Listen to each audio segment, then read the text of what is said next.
Blog Talk Radio. Hello, everyone. Good morning. This is Lori Smith at Blog Talk Radio. It is 6 o'clock here in the morning, Monday morning, May the 16th. I'm glad to be here. This is One Child Abuse Survivor to Another. We're on for 30 minutes. It's a live internet streaming radio broadcast from blogtalkradio.com, and I'm going to pop the link in there to the information that we've been looking at for a few weeks. Robert Burney's webpage is called Joy to You and Me, and that's from healing.about.com. And the link is so long, and it's not shortened, and it's just so huge. I'm just going to put it in the chat room, and people can pick it up there. It's really good information. He's written a book. He's an author. He's a codependency therapist. He's a spiritual teacher and all kinds of stuff. And he's written a book called Codependency, The Dance of Wounded Souls. And I believe that's what it's called. I'll make sure I get that for you. But anyway, it's good information. I like what he has to say here, and he's got tons of information regarding like codependency, inner child work, boundaries and whatnot, learning to love ourselves. We already went through all that. There is some of it that I did want to take a look at here, though, and there's a lot of information on this website. If you go to the sitemap that's down on the bottom of this page, from the link there, you can, from the sitemap, you can see that there's just tons and tons of information that he's got there. So it's a lot of good material for people who are interested in looking at what is codependency and sort of how it affects our lives, and if a person is or has been having to deal with codependency, right? So yeah, thanks for being here. You know, I'm not a counselor, I'm not a therapist, I'm just a private person just paying to do my shows here on Blog Talk Radio. And I started this November 2009, and I didn't know how long I'd be doing this. And you know, I've done almost 700 shows, and I appreciate everybody who's taken the time to tune into my shows. You know, it's awesome because I know it's hard for me to keep up with my shows, so I know it's a lot of work for everybody else to keep up with all of my shows. So thanks very much. And you know, so you have to listen at your own discretion to my shows. I'm talking about abuse, and man, I just don't sugarcoat it. I just tell it like it is. And this is my healing journey, really, here in the morning. And so I'm talking about a lot of stuff that's very sensitive, a lot of sensitive material. So you know, everybody has to listen at their own discretion and know what's good for you to listen to. And if the topics of abuse or any type of abuse bother you, you have to turn the show off. That's your discretion. And young people under the age of 18, I just ask that you have an adult listen to the show with you, and they can help you make the decision whether you should be listening, because, you know, whether it's age appropriate for you, because there's a lot of mature adult content on my shows because I'm talking about abuse, right? And so you have to be careful what you're doing online and keep yourself safe if you're a young person under the age of 18. So you make sure you have someone listen to the show with you to make sure that it's age appropriate for you. And it's definitely not for young children, right? So we'll get right into this topic here. We sort of left off, we've been talking about this for about 3 weeks now. Robert Burney's webpage is Joy to You and Me, excuse me. And I'll just give you a little bit about his information here, because it's right at the top of the page. He is a codependency therapist, Robert Burney. He's a spiritual teacher and an author of a book called Codependence, The Dance of Wounded Souls. And he's written a whole bunch of web pages. And this particular one we're looking at is internal boundaries. We're about halfway through, actually a little bit more than that, down through the article there. So he says, like, the disease has power when we believe the critical parent voice. He was talking a lot about the critical parent voice, that critical voice inside of our heads that always shames us or judges us, or, you know, it could be our own voice or it could be someone else's voice ringing in there depending on the situation. You know, for me, it's my mother's voice. I don't hear my dad's voice in my head at all because I didn't pay much attention to what my dad was saying. My mom, you know, what she said definitely affected me because I really cared for her. I really cared about her, and I think that it really hurt me what she said about what he told me. And my dad, I didn't care about him so much, so it didn't seem to bother me so much what he said. You know, he would say horrible things too, but I just didn't care about him, so it didn't really matter. But what my mother said really affected me, and so. You know, that inner voice is really my mother's voice, you know, still cursing me and running me down. And then, of course, I picked that up, and they're just memories in my head. And, you know, I sort of, as an adult survivor, if I'm feeling like I'm just not adequate enough or don't have enough skills or I've messed something up or I made a mistake or something, those voices can kind of come back and, you know, from childhood saying, oh, you're just worthless, or you're just you know, you're just bad, or you're just never going to make it, or these types of things, right? And so that's you know, for a lot of people, that inner critical voice, it's you know, it's very damaging if we listen to it. That's why he says, you know, we need to actually turn down the volume on that voice and listen to a more positive voice coming from within us, which is, you know, that learning to love ourselves and learning that what the critical parent voice is telling us is false. It's lies, right?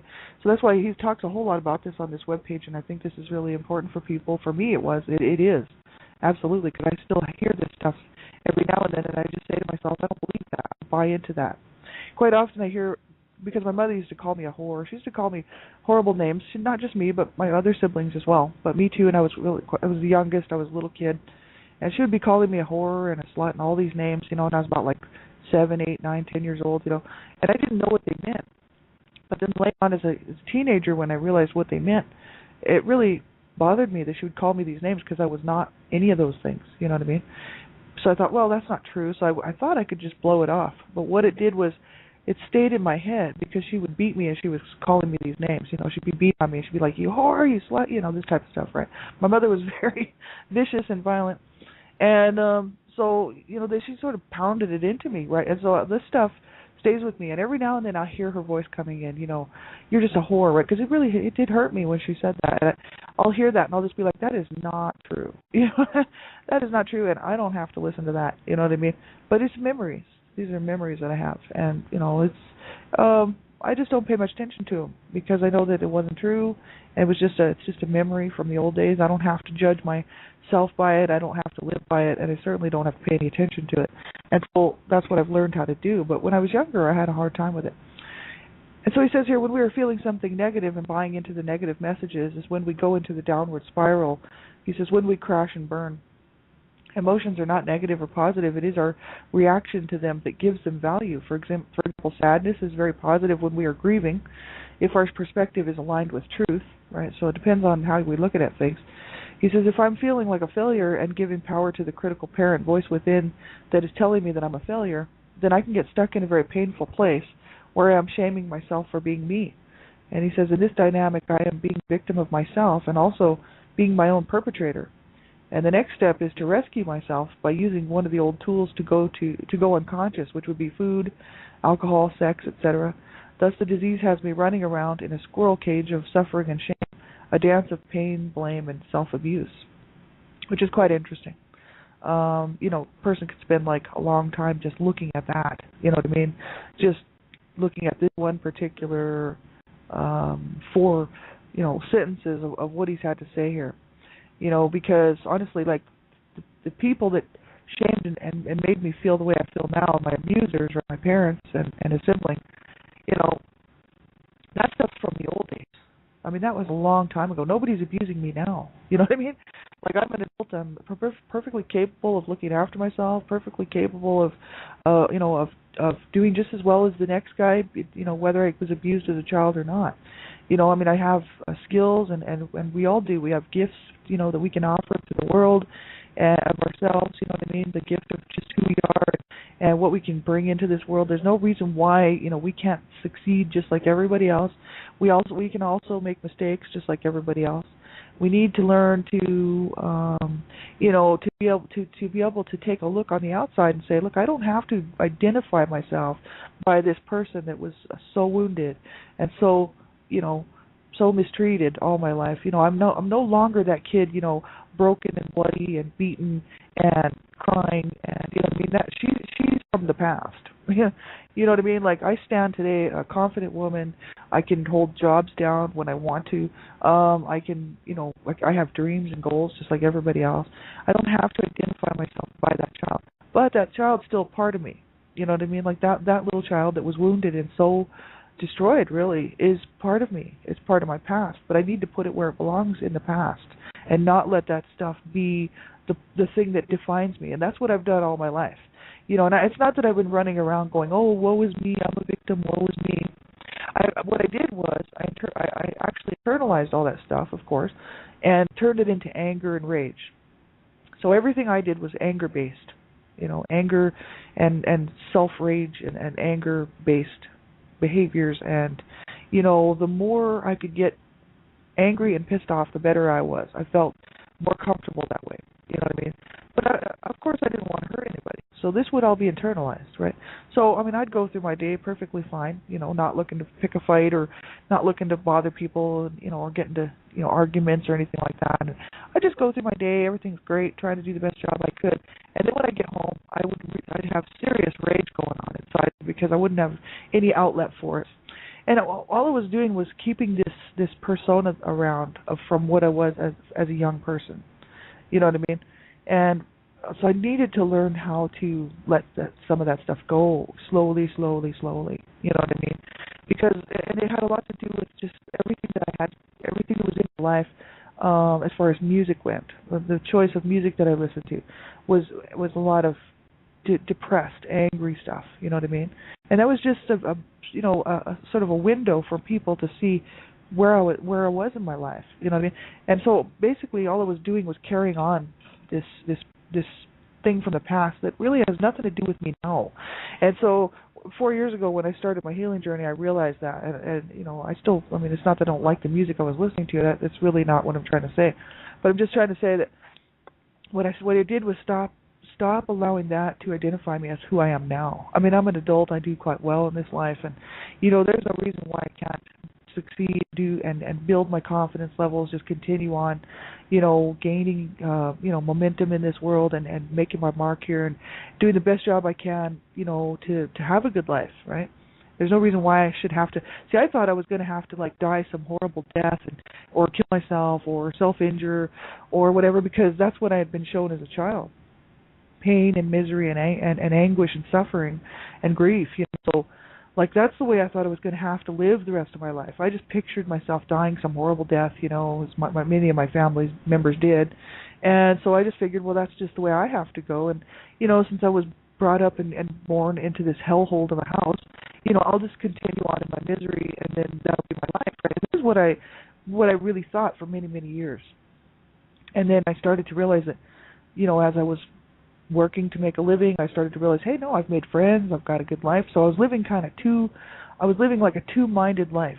One part of me still wanted to be that person that would rage and do drugs and go out and self-injure and hurt myself and possibly die some horrible death, right?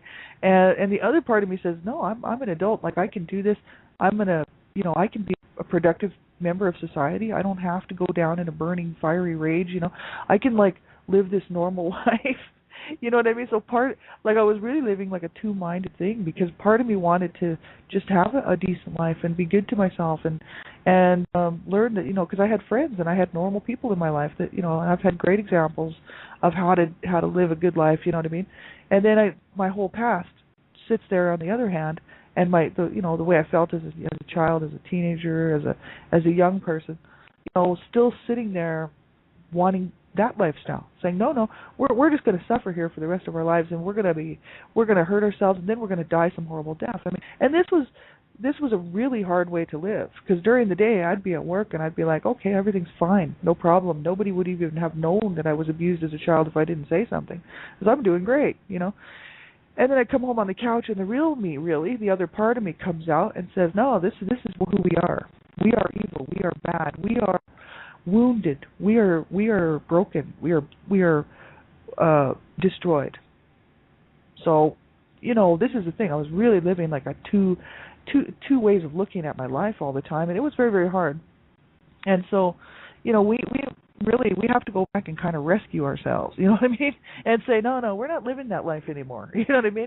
Like, I literally had to go into my inner child and say, look, I know you're wounded. I know, I see you. You know what I mean? I see you in there. Maybe other people don't, but I sure do, because I know what I went through as a child. And so, I had to go back and try to comfort her and try to tell her, no, this is okay. We're going to be fine. You know what I mean? And really encourage myself to let go of that anger, that rage, and that whole feeling of just being worthless and no good and needing to die some horrible death just because. That's the road my parents put me on, and that's the road that my sibling put me on. Mainly my parents. I really blame my mother mainly for that. And go back into her and say, look, I'll be that person to you. You know what I mean? Because my parents could never do that for me. There's no way. I mean, my mother's dead, and she wouldn't even if she was here. You know what I mean? My parents were brought up on charges. Like, they didn't care. They didn't care that they hurt us and that they hurt each other. You know what I mean? It made no difference to them, because we didn't matter to them. Now, my dad would tell you something different today. He's almost 90 years old, but my dad's schizophrenic, right? And my dad just thinks it was fine that he used to rape his wife and beat on his children and hurt his family, right? He thinks that was great. And so he thinks he's like this perfect parent, and he thinks that he's God, really. One time he did come in the house and say that he was God. So he's schizophrenic, right? And my mother was like, there were times when my mother would want to just kill him. She would like bash him in the head with heavy skillets and pans and lamps and things like this, really heavy objects. Like, she would throw chairs at him, and she would like throw plates at him, and she never stabbed him, I don't think. I don't know, but I mean, I never did see her stab him, but I did see a whole lot of other stuff happening, because part of her wanted to kill him because he was a sick, really sick and twisted man. Right? But she didn't kill him, and he ended up really killing her in every way except for real. He didn't kill her physically, but he killed her in every other way. He spiritually and emotionally, and he was a horrible man. And it's just harsh what people will do to each other. I do blame my mother for my issues, but I know what happened to my mother, and she was horribly mistreated, and she should have gotten out. She was abused as a child too, so it didn't help. But the thing is I had to go back and tell myself, look, I'll never ever get that love I needed from my mom. Never ever get that bond with her. I was born out of rape. My mother hated my guts and used to tell me, I hate your guts. I hope you die. I'm cursing you to hell. You should have died with the other two that were born before you. And as she's beating my ass or kicking my ass, you know what I mean? Calling me names, a whore and a slut, and slapping me around, throwing me out of the house, telling me I'm just worthless and I'm causing her too much grief and she hated my guts. And this is what I had to deal with as a young kid as well as a teenager. And I mean, part of me really, of course, was hurt, because I loved my mother, right? And the other part of me hated her, because I was like, how can you treat me this way? I haven't even done anything wrong. Like, I'm probably one of the best kids out of the group, out of the 7 siblings. I'm probably one of the nicest, best kids out of the group, and you're treating me this way, because my siblings were actually, some of them, getting into all kinds of trouble with the FBI and the government and, criminals, right? Criminal activity. And here I am, this little kid, this little girl, and she's kicking the crap out of me and beating my ass and causing, really, spilling my blood, right?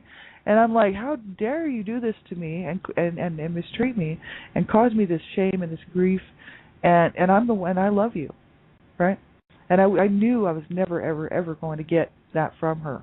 And once I realized that, which is really 4 years ago, about when I started my healing journey, I realized there was no possible way for me to go back and get that love that I needed from her, and the love that I needed from my dad, there's just no way, because he's incapable. He's mentally ill. He doesn't even understand he hurt his family, and he admits it. Like, I talk about this quite a bit on the show. He admits it. I mean, he was brought up on charges. He's the one that got busted for child abuse because he abused my brothers, and especially one of my brothers. And my brother, he was busted for that, and that both my parents had to go to court. And then the older siblings told that my mother was abusing us too, so she was busted. And so both my parents were brought up on charges, right? I mean, you can't deny it, can't ignore it. But the thing is, so he knows, right? He knows he hurt his family. Thing is he thinks because he's such a man of God that it's all good. He's been forgiven by God, right? And so this has always just really pissed the family off, because we're like, if anybody's going to hell, buddy, you are. I mean, how can you be a Christian and then come home and beat on your wife, rape your wife, kick your children around, and then curse them to hell and damn them to hell, which is what he would do on every Sunday, pretty much every Sunday, and then expect that you're going to go to heaven, So man, I'm telling you, like, there was some vicious fights, especially on Sundays, because my older siblings would, my dad would be slapping my mother around and like calling her a whore and a harlot. She was going to hell, and so were all the kids. We weren't his children. We were the offspring of the devil. This is what he would tell us on Sunday, right? And my mother would say, well, better than the offspring of the devil than you. You know what I mean? Like, this is the kind of stuff that would happen in my house. And then my dad, of course, would be slapping my mom and throwing her around. And then my brothers would get involved. And then my dad would have a real good excuse to kick around my brothers and beat on my brothers, which is what would happen. And then if I stuck up for my brothers and my mother, then I'd be slapped around. And I was probably about 4, 5, 6 years old. And this is how our life went. Sunday after Sunday after Sunday after Sunday, all the way, and then the other siblings moved out. One got killed, and then finally my sister finally got married, and Sunday after Sunday, year after year after year, and it wears on a person. So I'll never be able to go back and get what I needed from my parents. I realized that I was going to have to do that myself. I was going to have to be the one to go in there and rescue myself, you know what I mean, and rescue me from that old stuff and say, you know what, I didn't deserve any of that. And so I had to tell my inner child, you did not deserve any of that. And I had to learn how to be that mother to her, because I didn't, growing up the way that I did, I didn't even know how to be a mother, you know what I mean, how to nurture. And when I was young, I used to push kids around, and little kids would come to hug me, and I'd push them down because that's what my mother was doing to me. So I didn't even understand that, that's they were trying to show me love and affection. I would just push them down and shove them down because I was like, get away from me, because that's what my mother would do to me. So I just didn't learn any nurturing stuff or anything like that from my parents. I had to go and learn that outside in the outside world, really paying attention in movies or books or, with other people, my friends and their families. I would watch their behaviors and stuff. And I did pick up some good behaviors from a lot of people, right, which is great. So I learned how to do that over the years. And, now, I'm sitting there going, I can love, and I can love that little girl. I can take care of that little person inside of me that so needed to be taken care of. I don't have to, keep going in this, right? So basically that's what I've been doing for the last 4 years, is working on, going back and being that parent to myself. You know what I mean? That loving, nurturing parent who says, no, it's okay. And, I didn't deserve that. Nobody does, right? This is absolutely nuts. So he says, by learning to set a boundary with and between our emotional truth, what we feel, and our mental perspective, what we believe, in alignment with the spiritual truth we have integrated into the process, we can honor and release the feelings without buying into the false beliefs. So it says the child in us has a reason to feel like a failure because our parents weren't capable of loving themselves or of emotional honesty. We felt there was something wrong with us. So we felt responsible for the deprivation or abuse or abandonment that we experienced. And we talked about this already, some people do take on that responsibility, feeling that guilty that it was somehow their fault if they were a better child, or if they were, or whatever, taking on the role and responsibility of the abuse, which it could never be our fault. There's no way it could be our fault. That no child deserves to be treated like that, and I don't care there's nothing a child could do to warrant that type of stuff. You know what I mean? There's nothing. So that's the thing. We can't take responsibility for that stuff. But abuse is a choice, and people choose to abuse. My parents knew what they were doing. They chose to do what they did, and they hated each other, and they were so hateful. Shame on them. The shame really belongs to them, not to me and not to my siblings, right? So he says, the hardest thing for any of us to do is to have compassion for ourselves. As children, we felt responsible for the things that happened to us, and we blamed ourselves for the things that were done to us and for the deprivations we suffered. This is an excerpt from his book, and he says, there's nothing more powerful in this transformational process than being able to go back to that child who still exists within us and say, it wasn't your fault. You didn't do anything wrong. You were just a little kid. And isn't that so true?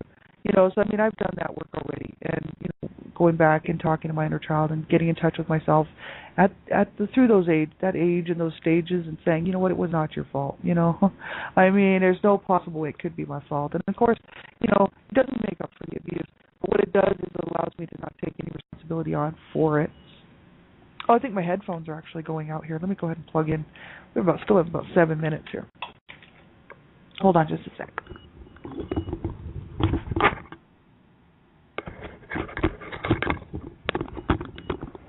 So hopefully that's all right. I know the sound was terrible last night on my show, and I think that was Blog Talk Radio, just a connection. So who knows how it's streaming today, but I hope it's better because last night was terrible. So he says that we need to have internal boundaries with and between the emotional and mental components of our being so that we can feel our feelings without being the victim of them or victimizing others with them, achieve some balance between feeling and thinking, intuitive and rational, know which feelings are telling us the truth and which are reactions to old wounds so that we can discern between emotional honesty and indulgence. That's something that I've worked on. I know that I've had, especially this last year or maybe year and a half, kind of looking at what my motivations are, like what motivates me to do certain things, and whether or not I'm doing it out of revenge or whether I'm doing it out of reacting to old wounds, old hurts, or whether or not it's just it's something I need to do. You know what I mean? So knowing kind of which feelings are telling us the truth and which are reactions and which ones we can, which ones are we're using to, maybe to, out of revenge or trying to get back at somebody or whatever. Because I mean, I've talked about this quite a bit on my shows that I've kind of cut my family off right now, and for who knows how long, maybe for good, because I'm actually happier without them in my life. Right? It's very sad. Of course, I miss them, but I don't miss their garbage, and I'm really tired of their dysfunctional BS. Right? I've only got a couple siblings left, and one of my brothers hasn't talked to me for 6 years. And the thing is when the last time we talked, we were arguing because he wanted me to take this job, and I really didn't want this job, and so I worked there for a little while. They didn't honor the contract, and it was people that he knew through his son, my nephew, and I just decided I didn't want the job because I didn't really like it. They didn't honor the contract, which was to give me the job that they told me they were going to give me, plus the wages. They weren't going to give me what they agreed upon. So I actually just quit, and I was having a hard time. I was actually really quite distressed, and that's right about I would say about 5 years ago when I was actually getting ready to kill myself and self-injure again. I talk about this all the time. Before I started my healing journey 4 years ago, right? And so, he sort of, I was just not doing well, and he was sitting there saying, this is just how you are. You're just useless. Making me feel like really like crap. So I stopped talking to him. I was like, then I'm not talking to you. If you can't say something nice to me on the phone, forget it. And my brother is 16, 17 years older than me. And he left home when he was 16, and he left home because he was running away, man. I mean, the abuse was pretty serious. That's why my dad was brought up on abuse charges, because one of my brothers, a couple years younger than him, than my brother that left when he was 16, was abused, and we were all being abused, right? So the courts got involved, and of course the social workers and everybody else. My brother took off at the age of 16. So he's the only one that's living now. There's another sister of mine that's still living too, and both of them still treat me like crap. And they expect me that I'm going to just go ahead and take it. And if I say anything back, then I'm just this useless piece of garbage that my mother used to beat around, and that I deserved every ass-kicking I ever got. And that it was fine that my mother bashed my head in with a rolling pin. And that it was fine that my brother sexually abused me. You know what I mean? This is the stuff. This is what they have said to me. This is what they actually have told me by not saying certain things. But they actually have told me that I did deserve everything I got.